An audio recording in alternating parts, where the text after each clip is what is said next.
I remember I put my seatbelt on. Like, I don't know what's going on. I put my seatbelt on, put my coffee up. I checked remember CDs? There were CDs. So I checked the CDs. I get a CD going.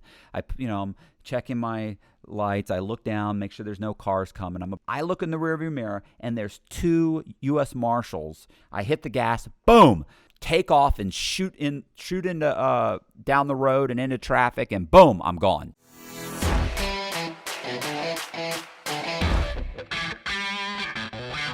Hey, this is Matt Cox, and we're going to be doing another segment or part or chapter, whatever we're calling these things, of my story. And last time we just wrapped up where I had taken off from, I'd been caught in South Carolina, but talked my way out of it. And I went to Charlotte, North Carolina. Now, when I got to Charlotte, keep in mind, when I got to Charlotte, Becky and I we already knew that we were leaving the area. So I was just pulling out a bunch of money out of that scam. I was going to get the $1.3 million, and then we were leaving anyway. So Becky wasn't in Charlotte anymore. She had moved to Houston, Texas. She'd gotten an ID. She'd gotten an apartment. She was living in a condo in downtown Houston. So, of course, when I got back to Charlotte, I immediately packed up all my stuff. I had 2 guys. She actually had 2 guys meet me the next day. They packed up a U-Haul van, and I got in the U-Haul van, and I left my car in the parking lot in my apartment in downtown Charlotte, and then I left, and I drove all the way to Houston, Texas. When I got to Houston, it was, an issue. As soon as I got there, we unloaded the vehicle. Well, she had a couple of Mexican laborers meet she and I at a U-Storage, and we unloaded the U-Haul.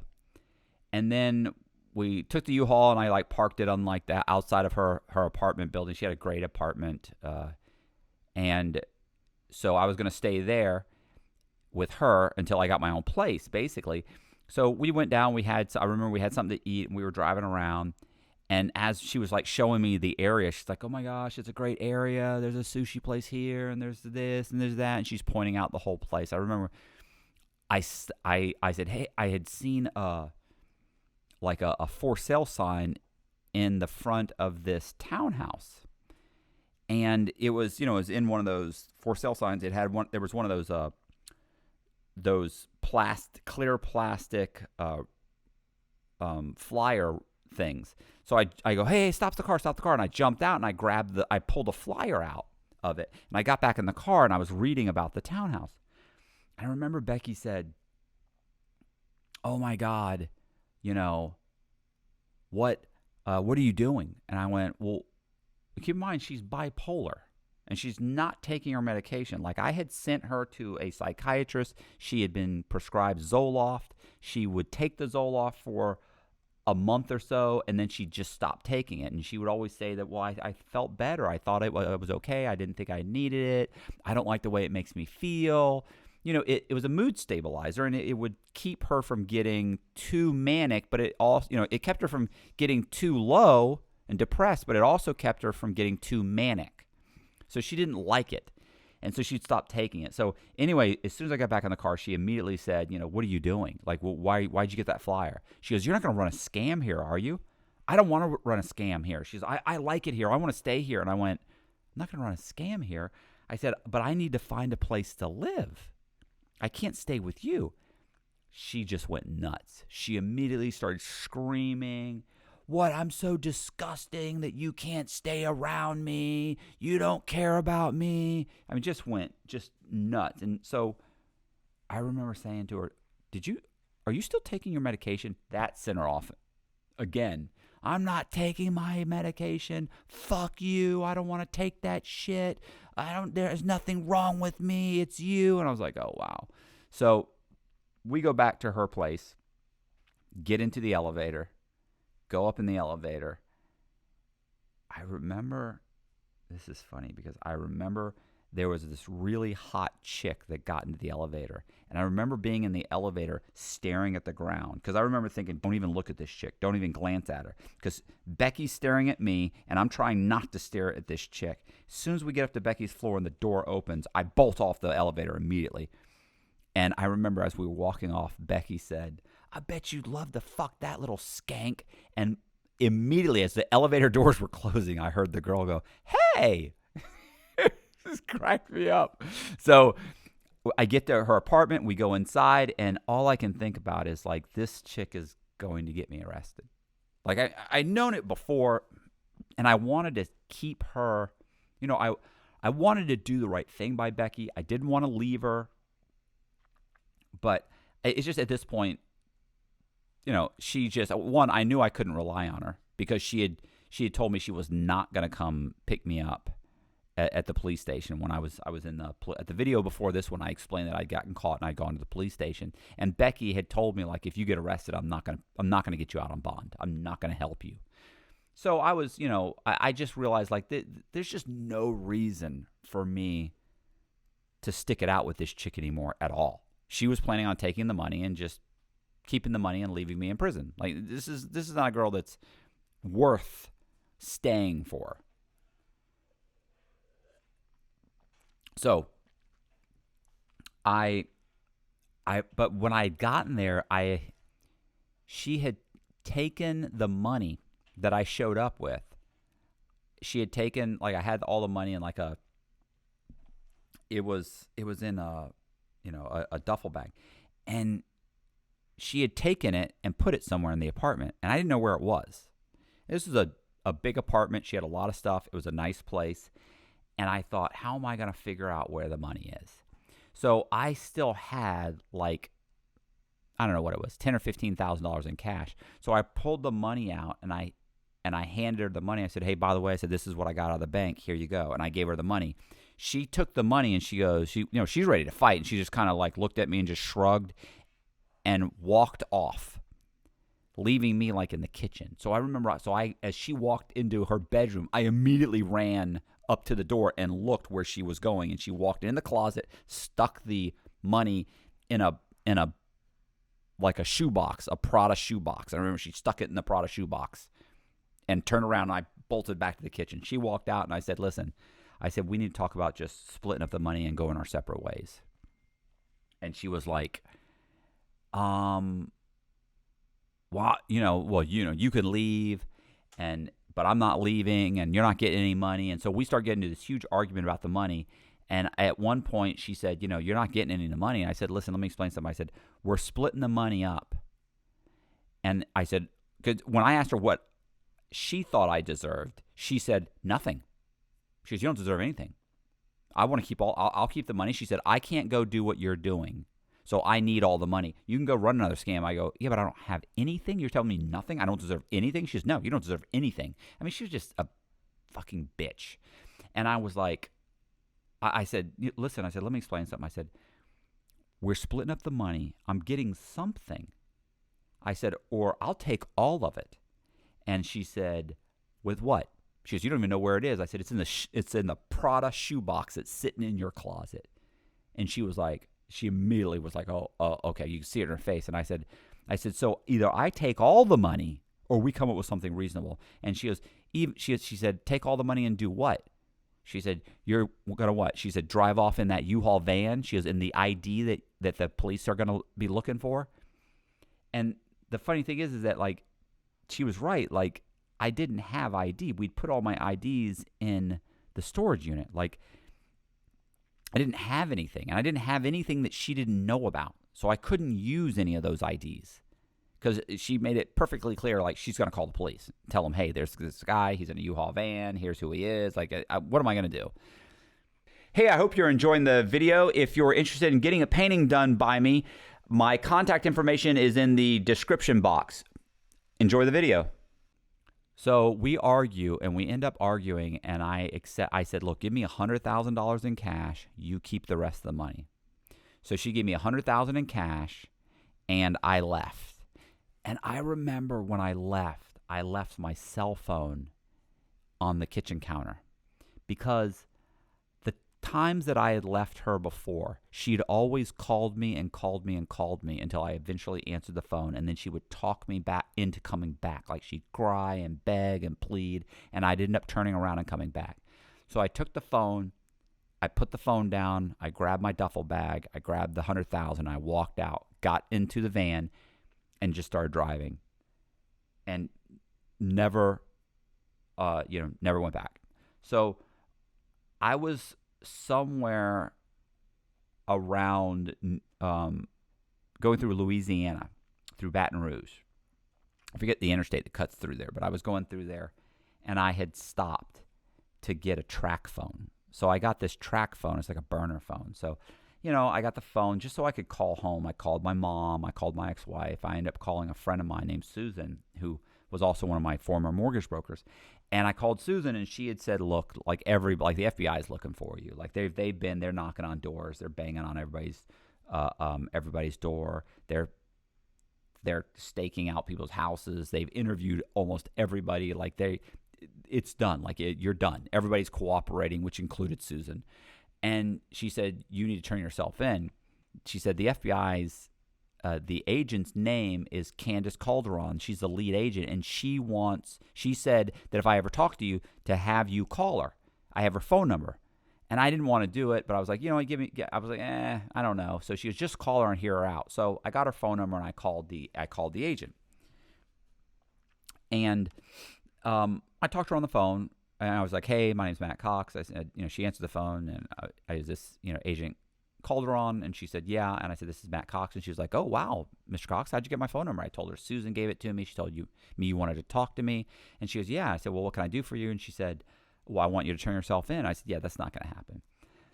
And she said, well, let's not be too hasty. She said, maybe we can work something out. And I said, okay, well, what are we working out? I said, how much time am I looking at? She goes, that's not how it works. You have to turn yourself in, and we'll take that into consideration. I was like, yeah, I'm not doing that. So she and I went back and forth, and we started arguing back and forth. And she was like, look, you're going to get caught. Now, she said, we're going to catch you eventually. We're definitely going to catch you. You'll never get away with this. And by this point, it had been like a year and a half. And I was like, well, what do you mean you're going to catch me? I said, what's taking you so long? Like, if you know where I'm at, come get me. And she said, we're 90% sure of where you are. And I said, well, only 100% counts. And so, we had done stuff like we had left when we abandoned a car one time, this Audi that I had. We abandoned it when we left Atlanta. We left that car in Atlanta in a police substation. And in the car, we left Lira and the book Spanish for Dummies. So, and a brochure for like a hotel in Spain. So, then you would read the newspaper, and like CNN would say, and the CNN website would say that they're believed to be in Spain, or they're believed to be in Cuba, or, that kind of thing. So we were leaving like these blind alleys. Like they had no idea where we were. And so I'm talking to her, and I said, look, you're not gonna catch me. And she was like, well, you're cocky, aren't you? And I said, listen, I am cocky, but I'm not stupid enough to just turn myself in and hope for the best. So I remember she said, at some point, you're going to go back to Tampa, or somebody's going to recognize you, and they're going to turn you in. And I said, listen, there's nobody in Tampa that I want to go back to see. I said, I'm not. And she said, or you're going to get pulled over and the police are going to arrest you. I said, there's nobody I'm planning on going back to seeing it in Tampa. I said, and as far as someone recognized me, I said, nobody's going to recognize me. I've had tons of plastic surgery. I don't even look like the same person. I said, and on top of that, I said, I've already gotten like 5 different tickets from police. I went to traffic school as another guy one time because I'd gotten so many tickets in his name and his driver's license. He was going to lose his license. So I said, you're not. I said, and as far as some cop, I said, somebody recognized me. I said, man, I've got passports. I said, I just got back from a trip. I've been in and out of the country. Like, you're never going to talk to me in person ever unless we work out a deal. So she said, give me some time. Let me call the U.S. attorney. I'll find out what I can get you. And I said, okay. And she said, what's your phone number? I'll call you back. Which was funny because, obviously she had my phone number. I was just like, I said, yeah, listen. I said, I'm just going to shut off the phone. I go, you're probably like triangulating this call right now. And I remember she goes, get over yourself. You're not that important. And I remember thinking, yeah, bro, like this isn't CSI. Like, they're not tracking your phone call. Like, what are you even thinking? Like, that's just silliness. You're nobody. But something in me told me, you know what, just shut the phone off. And I went, I said, I'll call you back in like an hour. She goes, okay. And I shut the phone off and turned it off. Now, I later found out she immediately called the U.S. Marshals. They immediately tracked the phone. They called the local U.S. Marshals office. They found out that the phone had just been, that it was shut off, but it had just been sold at a gas station. And in the gas station, there was a Subway station, Subway subs, and I was actually sitting in the Subway sandwich station, Subway sandwich shop, eating a Subway sandwich, playing on my laptop while I was talking to her. So they immediately had two U.S. Marshals jump in a car and head that way. I waited there another, I'd say 30, 45 minutes. I finally thought, you know what, I'm going to call her, but I'll call her from the road. So I got in the U-Haul and I started driving, and I was driving down the road, and those two U.S. Marshals showed up, and I had just left. I was on the interstate headed towards North Carolina, and the reason I was going to North Carolina was, like, I'm driving a U-Haul truck. I needed to get a vehicle, and I had a vehicle in my apartment complex, so I was just going to get that vehicle. Even though I knew that the police in South Carolina knew what kind of vehicle I was driving. And by this point, I knew they had figured out where that vehicle was registered to, and they probably knew the address. But the vehicle was in the parking garage. So I thought I could get to it. I wasn't going to the apartment. So I'm still driving the car, and I called the FBI agent back. Because by this point, she should have talked to the U.S. attorney. So I call her up, and she says, she actually hadn't talked to the U.S. attorney. I actually had to call her back. But regardless, when I eventually talked to her, and I said, hey, what's going on? She said, okay, I talked to Robert Mazakowski. That was the name of the U.S. attorney in Tampa. And he said he can get you 7 years if you cooperate. And I was like, 7 years? And I was like, listen, that was 7 years for what I had done in Tampa. And I said, does that include Atlanta and some other stuff? I was thinking South Carolina, which she didn't even know about. I said that some other stuff I've done, like, in Atlanta, is that including Atlanta and some other stuff? She was, look, you show up and we'll work it out. I said, okay, well, she said 7 years. I go, 7 years for everything? She said, look, when you come, she goes, I can meet you at your parents' house, and I can arrange for you to see your parents and your son.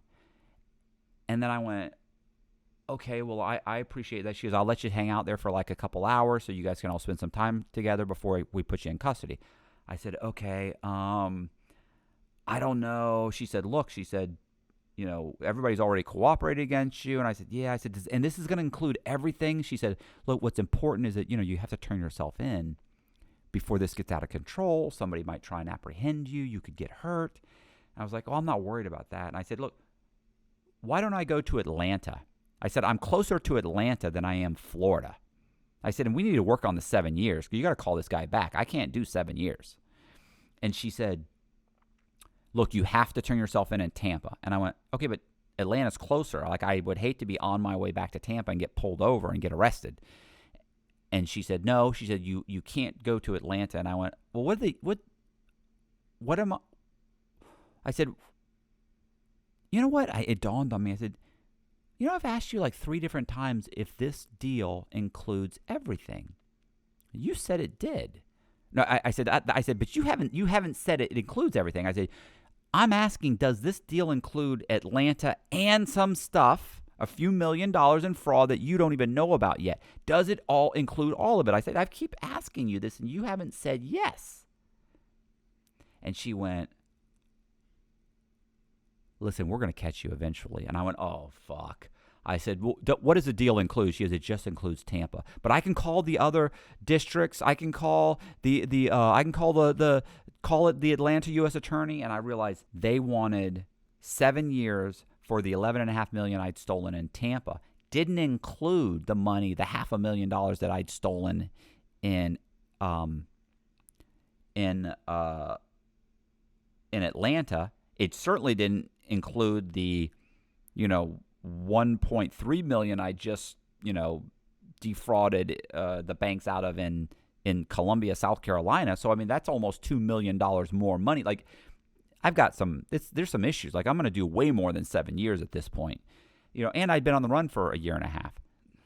And God knows how much more money they'd figured out now that they'd been investigating everybody. Like one of my scams was $11 million, but that didn't include all the fraud that we had done at the mortgage company, which ended up being about $40 or $50 million more money that I was luckily never charged with. So I remember thinking, this is nuts. Like, they're going to give me 10 or 15 years. And I went, are you fucking serious? And she goes, look, she said, I can call the Atlanta prosecutor. I can work this out. I said, you know what, lady? I said, I wouldn't believe you if you told me water was wet. And I threw the phone out the window. Hey, I hope you're enjoying the video. Wanted to let you guys know one of the ways I pay for all of this is through Patreon subscriptions.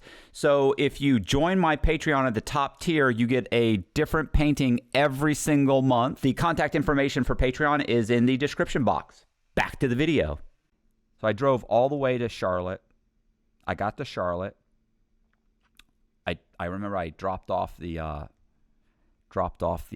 U-Haul and got a taxi back to the apartment. They didn't have Uber back then. So I got a taxi back to my apartment in downtown Charlotte.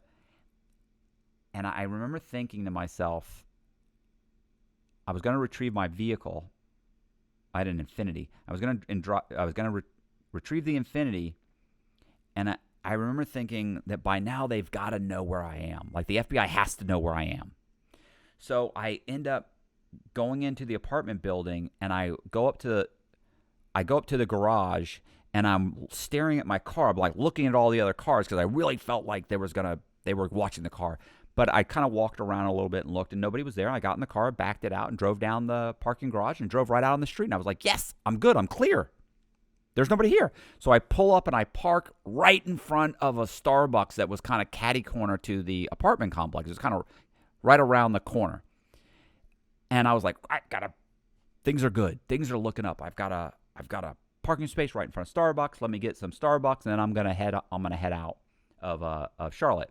So I go in the Starbucks and I ring up, or I go in Starbucks and I order a coffee or whatever, like a latte or whatever you want to call it, a grande or venti vanilla latte or something. Anyway, so I order a cup of coffee. They ring it up and I pay. And as I'm waiting, I notice that there's two people from the apartment complex staring right at me. And they're looking at me and they're like chattering away. They look very nervous. And I remember this is like the 4th or the 5th of the month. And I hadn't paid my rent because I was abandoning the apartment. So I'm not paying $1,000 or $2,000 worth of rent someplace for a 1-bedroom or 2-bedroom, whatever it was. It was like a 2-bedroom. I wasn't going to pay that when I'm abandoning it, but they're freaking out. So I'm like, they recognize me. And all of a sudden, the woman bolts out the back of the Starbucks. So what I didn't know was that the U.S. Marshals were actually interviewing people at the apartment complex, and they just interviewed those two people, and then they left and came to get coffee. So the Marshals were still at the apartment complex. She runs back to the apartment complex, and the Marshals are there and says, he's across the street at the Starbucks, and she tells them where the Starbucks is. And they run out of there, and they start running towards the Starbucks. I get my coffee. The guy from the apartment complex gets his coffee. He follows me outside. I get in my car, and he's standing on the sidewalk staring at me. He's like holding like a tray full of a bunch of coffees, and he's just staring at me. I remember I put my seatbelt on. Like, I don't know what's going on. I put my seatbelt on, put my coffee up. I checked remember CDs? There were CDs. So I checked the CDs. I get a CD going. I'm checking my lights. I look down, make sure there's no cars coming. I'm about to pull out. And all of a sudden, the guy on the sidewalk starts screaming. He's right here. He's right here. He's right here. He actually drops the cup of coffee while he's pointing. Drops all the coffees. They hit the fucking ground. I look in the rearview mirror, and there's 2 U.S. Marshals, and they actually weren't even dressed. They were dressed in, like, suits. Like, whenever you see them on TV, like, they always have, like, a windbreaker or something on. These guys were actually in suits. And they're running down the street towards the back of my car. And just so happened, I just checked the street. Nobody was coming, and I realized, like, I don't know who they are. I thought they were FBI or Secret Service or something. I hit the gas. Boom! Take off and shoot into down the road and into traffic, and boom, I'm gone. I didn't know who those people were until later when I ordered the Freedom of Information Act, and I actually got the U.S. Marshal report that says that they were there and that they'd almost apprehended me. And they immediately called in a bolo on my vehicle, and it has the vehicle tag and everything. Like, they were looking for the vehicle. I ended up driving straight down the street, about 2 miles down the street, and there was a homeless place. As I'm driving by the homeless place, I see these 3 white guys in their 30s. That's hard to come by. So I swing around, I park, jump out with my clipboard, which I had in the back of the car, and I walk over and I immediately survey those 3 homeless guys, and I end up getting their information. And one of those guys' name was, his name was Joseph Marion Carter Jr., and I got his information. I got all 3 of their information, but as Joseph Marion Carter Jr., I went to Nashville, Tennessee, and I got there, and I immediately went and got a cell phone, got business cards made I forget what I said I was. I was like a acquisition specialist, and then I worked for a company called Manufactured Funding Group, and I got an HQ account, an address, a cell phone. I got business cards made. I drove through this really nice neighborhood, and I saw an old guy. I remember I saw an old guy who was putting a sign in his front yard that said apartment for rent. And this was an area called Green Hills in Nashville. It's where like all the celebrities live. Just happened to be renting out an apartment in a duplex that was beside his house. And I pulled in my car, and I got out, and I said, "Hey, I'm interested in possibly renting the duplex or the apartment, 2-bedroom, 2.5 bath, little townhouse, side by side like a townhouse style duplex. There was 2 units." Walked in, looked at it, came back, and I said, "Hey, looks great, and I'll take it." And I said, "Do you need to pull my credit, or what do you need to do?" And he looked at me. He looked me up and down. He looked at my vehicle, and he said, "Nah, I'll take first month and last month deposit." He goes, "You look like a nice young man. You look trustworthy." And I said, "Okay." And I remember thinking, I'm going to like Nashville. They're very trusting here. All right, that's it. So if you like the video, do me a favor, hit the subscribe button, hit the bell so you get notified of videos like this. Check out the other videos that I've been doing. And I'm going to do another video which talks about my adventures in Nashville. Not exactly adventures. It was just another scam. And so had a great time in Nashville. Good stuff happened in Nashville. A lot of money. I think that they said I got $3.5 million in Nashville. I think it's $3.5 million. Anyway, good times. Good times. And yeah, leave me a comment in the comments section and share the video. And I appreciate it. Thanks for hanging out with me. See ya.